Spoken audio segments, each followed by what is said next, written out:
And because health matters, the state agency's committee is hearing from medical marijuana cultivator applicants about serious accusations against one of the commissioners. KRK4's Jay Burr was in that meeting today. And Jay, what these applicants have to say? Yeah, Hillary, the River Valley Relief cultivators are saying that Commissioner Travis Story was biased towards another company, and then that led to a trickle-down effect of limiting the number of cultivation licenses that were awarded here in Arkansas. We didn't get a license because someone who is obviously connected to an existing cultivator shot down the motion to give licenses. Representatives from River Valley Relief levying heavy accusations on medical marijuana Commissioner Travis Story.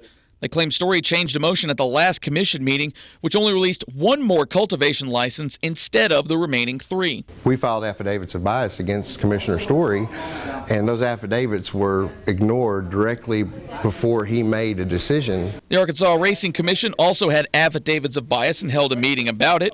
Former lobbyist for the group, Bradley Phillips, says it was not addressed at all by the Marijuana Commission. That agency gets to completely ignore those affidavits of bias. So we don't understand why you have a racing commission and a marijuana commission where one rule applies to one and not to the other. They also say that Mr. Story was purposefully limiting the cultivation market. River Valley Relief says that Arkansas is in need of more cultivators in order to keep up with demand.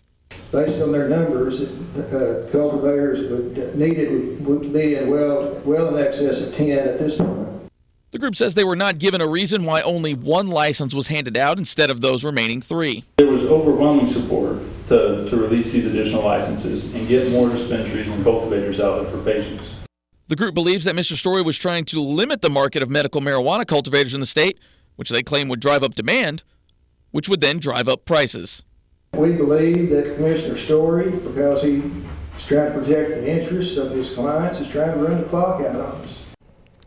Now, Mr. Story actually in court this afternoon. He's not yet listened to that testimony in the hearing today. He said he will address these claims after he has had a chance to review that testimony. Guys.